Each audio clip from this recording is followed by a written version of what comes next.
welcome. Sharon, I think we'll just get right into the interview.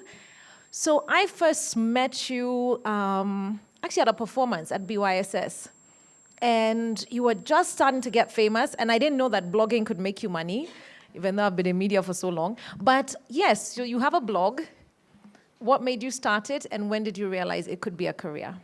All right, so I started my blog in 2012, and it was right after I'd come from uni. And before that, actually, I had another blog, which I had to shut down. But after I came back from uni, I thought I was going to continue with this relationship, and everything was just going to move smoothly into career and like love and all these things. And then I come back and I realized that he wasn't really on the same page anymore. And so it stemmed from a space of wanting to just occupy my mind and time with something that wasn't just devastating, heartbreak. So it was a breakup that instigated the blogging. Yeah. Okay. And then I started it just from my bedroom with my laptop. I didn't even have a camera. I think I was using my laptop camera. Which is so bad. It was terrible. Did your face look white? It was not pretty. Yeah. Okay, so you start that. Then what made you now think, oh, I can make money from this? Well, I had started to observe what was happening out in the West, and that there were more bloggers coming out, and they seemed to be doing this full time. And then I started to also dabble a little in other things that I felt were similar to blogging, like styling, which now I know is not the same as blogging. You know, finding pieces to work on other people's bodies and tastes is so different. So then I decided to quit my job after a year, and I went into full-time blogging, but I don't even think I fully understood what it is that I was doing, and I didn't have any concrete direction up until maybe 7 months into it, or maybe even 9 months into it, where my parents sat me down and were like, all right, we are happy to support you, but you have 3 months to figure this out. Otherwise, you've got to go back and find something else, because it just wasn't making financial sense. And so that's when I decided to figure out what a rate card even looks like, put one together, blast it out to as many brands as I could find, and slowly it built from there. I'm seeing Mundia in the audience. She's one of the people who, I didn't blast her with an email. Mundia Gushiro of Vivo. Oh, Vivo, yes. Yeah. You guys did a collaboration together. Yeah. I have a bodysuit of yours. Oh, really? Yes. Sweet. But so slowly it started to grow, and I think the more I started to talk about brand collaborations, then people were like, oh, okay. So then brands also started to approach slowly. But you've done it differently. I don't know many. Now, I think there are, but you've been a blogger for quite some time. It's been 9 years? No. 2012, what's that math? 7. Oh, 7 years. So 7 years, I think you're more successful than most. It sounds like you're very intentional. You know, I'm not even sure I would say for sure I'm more successful than most. I think maybe I've had more time, and I have a better, well, not better, but I have a good understanding of what it is I want, and the kind of partnerships I want to get into, and what feels right. But it's also because I made a lot of mistakes along the way, and maybe worked with brands that I didn't really like, or didn't, I made the mistakes along the way. So I do think it was me and also Nancy, who were Nancy Moy, who were one of the first bloggers. But the reason I say that is because you went from online and a career completely online to now being on a national TV station. You're on TV every morning. I don't think there are many people who've had that transition, like from online to TV. It usually goes the other way around, right? From TV, then you get online. Okay. So what are some of the mistakes you've made? You mentioned working with the wrong blogs, well, with the wrong brands.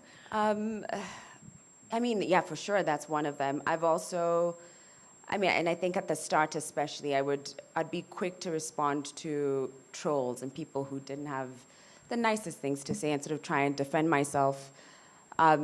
But also in doing that, it would just be a back and forth, and it just would now get messy. I think also early on, I didn't create boundaries for myself. Okay. I didn't establish very clearly for myself what I was willing to talk about publicly and what I ought to have preserved for just myself. And that has been a big lesson for me, and I think one that I'm still learning and evolving to try and create a space that feels safe but also true true to me. So what was a moment where you were like, okay, I went too far? Oh gosh. Okay. So Can I prompt you, because Shaz mentioned that you broke the internet. yeah. So I think that for me was the point at which I thought, oof, what have I done? Because before then, I didn't really talk about my personal life. I didn't talk about my relationships, romantic relationships.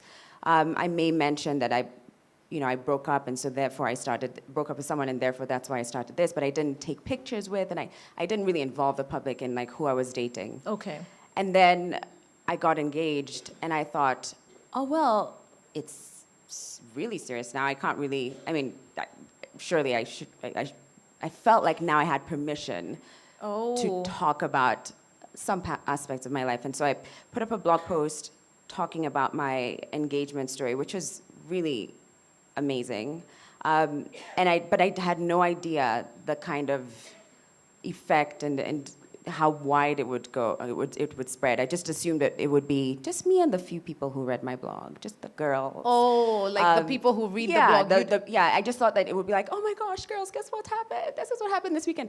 And so it became something bigger than even the story. Because it was covered on Capital News, it was covered all over the place. Yeah, but also that was the moment I started to be like, oh God, what have I done? And I remember that evening, or it was later that day, I remember trying to find, because I was working at Capital FM, I remember trying to find a corner in the office because I just wanted to cry. And I remember going into like the IT room and the IT guy going like, oh God, what are you doing? What's happening? Men get so nervous when women cry. It's like, and also it was really awkward. Like he's great, but it was also like, what are you doing? Like what's happening? And then also so that's when I started to panic because I felt like I no longer had any kind of control over what, my life or what I was sharing. Mm-hmm. Not that I really had control. I can't exactly say you can't come and look at my blog, but you can. But then at that point it just But there's a difference between people talking about your trousers or your hair. Yeah. And now people talk about your relationship, because when Right. you post it, now people feel like you're inviting commentary and conversation. Yeah, and even though like most of the stuff that was being said was really lovely, it was congratulations. It was also really funny, but at some point also it became really dark. It's like people started to try and just prolong the story, so they would come up with like crazy things of who I was sleeping with, and I started to feel like it wasn't me anymore. I was just a story. And how many hits can we get by like talking So those about fake whatever. internet things where it's just a headline, there's no story. Sharon Mundia cheats on fiance, like that. Yeah, I mean, it was just it was just about trying to, I guess, get hits but more so, I think what I started to realize was that I did not have control, but I still didn't know at the time what to do about that. It still took me a minute before I realized, okay, That was you really need to rein that was it my in. next question. After Yeah. you do that, how do you now dial it back? Yeah, and I mean, I think for me, that's still something that I'm constantly trying to figure out. There have been other moments in my life where I've thought, oh, okay, maybe I don't want to talk about this anymore. But even that line is so, it's not automatically clear for me to know, like, this is what I want to talk about and what I definitely don't want to touch on. Some things I do know. So for instance, I'm a mother, and when I first gave birth, I remember that I wouldn't really show my child's face, but then I would have moments where her presence was felt. And I just thought, but I'm not really showing you her face, so it's okay. And I realized, and again, that's part of the lessons that I'm learning, it's like I need to figure out where that line is and how comfortable I am, because the minute you open the door just slightly, then you invite all the people, all the comments. And I have to say, most of the time, it's really just, it's sisterhood. It's beautiful. It's people pushing you on and saying really lovely things, but sometimes It can get very ugly. it can get very ugly. But Ansh, isn't it also difficult because you're gifted for showing more of your life? So like, for example, motherhood. There's so many brands. Instantly, there are diapers, there's wipes, there's baby clothes, cots, and all that stuff. Car seats. There's so much branding that can go with motherhood. Yeah. Did you feel like if I don't discuss my motherhood publicly, then I'm shutting off all those brands and Yeah. potential for advertising? Yeah, and I did have to turn down some things based off of that because the world has changed so much, and we cherish vulnerability and being able to really get to see someone, which is great, right? And that's why I think reality TV shows are doing as great as they are, because people Right. are like letting you in and you're like, this is juicy. But then at the same time, I would much rather be able to go to sleep at night without panicking or worrying about what I've let the world into. Or dreading to open or your what have I laptop and done. see the... Yeah, and Okay. sometimes it can, like, people can just go over and above to try and Okay. get. So how do you take care of yourself emotionally, mentally? Because I've had those moments. Yeah. I'm about to open. I've had very horrible, horrible emails. There's once I said I was pro-choice. And I said it on TV, and the next day I woke up to an email, and my laptop was in my bed, and I just opened the thing, and this woman said, "You should have been aborted." And yeah, but first thing in the morning, like completely. Oh, So it's wow. that kind of Yeah. violence that Yeah. comes through. Because I said it because sometimes we talk like it's mean, but it's not cruel. But sometimes Yeah. it really is. Like it hits you. Vicious. Like Yes. I've had a Twitter page opened, and well, obviously it's not, I didn't open it, but a Twitter page opened, and it's my face, and someone's trying to talk like me, but in the profile picture, and they're saying all these like terrible things also, but the picture is my face with a penis coming into like, I mean, and also it's just the embarrassment and shame and thinking like my mother and my dad could see this and then also trying to hold it together because God forbid you fall apart in front of the world. And then, like, Yeah. then what are you going to do? I mean, what's wrong with you? This is what you signed up for. You should know what this Yeah. is what it is. And again, it's a small percentage, but it really Yeah. cuts you. And I've been at the forefront of so many stories and conversations, and it's hard, but to answer your question, like how do I sort of guard myself, or how do I, build that muscle? One of the things that I'm a big advocate for is therapy, and Okay. I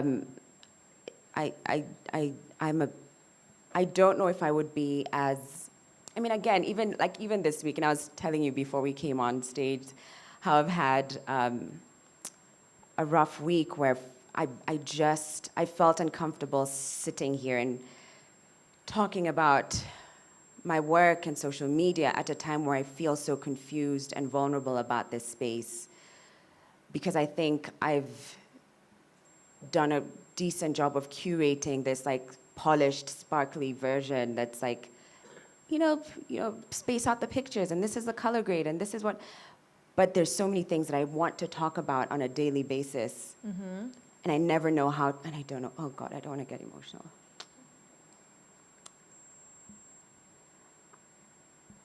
But I don't know if I have permission to be that, or if I will be received the same way. If I do. If you're what? If you're not as sparkly and as happy, Yeah. because that's the brand. If I start to show, for instance, that I'm not even sure what I want or where I'm going.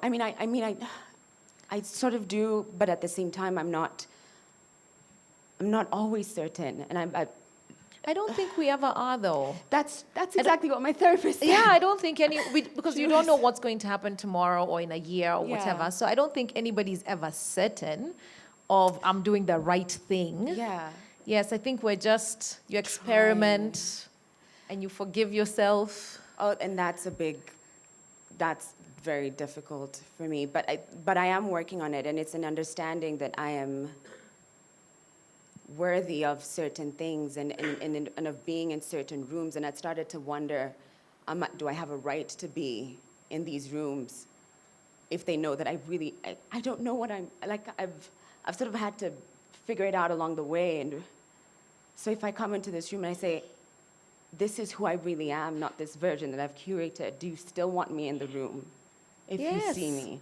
Well, you're seeing Yes. Yes. And thank you for sharing and being so open. Are you okay? I feel like I want to hug you now.